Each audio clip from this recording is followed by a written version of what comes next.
அதான் சொல்லுவாங்கல்ல, form is temporary, class is பெர்மனன்ட்னு. ஆனால் இந்த மனுஷனை பொறுத்த வரைக்கும் ஃபார்மும் பர்மனன்ட் தான், கிளாஸும் பர்மனன்ட் தான். யாருன்னு தானே கேட்குறீங்க? 40 வயசுலையும் சூப்பரான பர்ஃபார்மன்ஸை பண்ணிட்டு இருக்க லூகா மோட்ரிச். ரியல் மேட்ரிட்லேயே ப்ளே பண்ணி ரிட்டையர் ஆகணும்னு தான் இவரும் ஆசைப்பட்டாரு. அண்ட் இப்போ இருக்க ஜாபி அலோன்சோவுமே லூகா மோட்ரிச் இருக்கிறத தான் விரும்பினாரு. பட் ரியல் மேட்ரிட் மேனேஜ்மெண்ட் அவரோட ஏஜ் அண்ட் இப்போ இருக்க யங் பிளேயர்ஸோட ஃபியூச்சரை கருதி அவரை வேணான்னு சொல்லிட்டாங்க. அண்ட் மியூச்சுவல் அண்டர்ஸ்டாண்டிங்கில் அவருமே ரியல் மேட்ரிட்லேருந்து வெளியே வந்துட்டார். அதுக்கப்புறம் இவர் கொரோஷியன் லீக் போக போகிறாரா இல்லை சவுதி லீக் போக போகிறாரான்னு யோசிக்கிறதுக்குள்ள இட்டாலியில் இருக்க சிரியாயோட one of the top most கிளப்பான ஏசி மிலானுக்கு சைன் பண்ணுறாரு.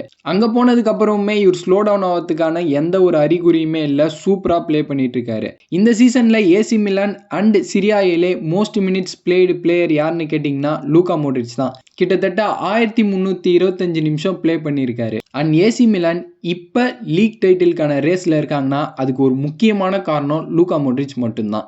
40 வயசு ஆகியும் இவர் சூப்பராக ப்ளே பண்ணிட்டு இருக்காரு. ஸோ நான் என்ன சொல்கிறேன்னா, இந்த மாதிரியான பிளேயர்ஸ்லாம் பார்க்கறது ரொம்ப ரேர். அண்ட் இதுக்கப்புறம் வரும் காலத்தில் அது இன்னும் ரொம்ப ரேர் ஆகிடும். பிகாஸ் இப்போ இருக்க பிளேயர்ஸ்லாம் ரொம்ப கம்மியான வயசுலேயே ரிட்டையர் ஆகிடுறாங்க. ஸோ இவர் ப்ளே பண்ணுறதெல்லாம் பார்த்து இப்போயே என்ஜாய் பண்ணிக்கோங்க அண்ட் மறக்காமல் செலிப்ரேட்டும் பண்ணிடுங்க.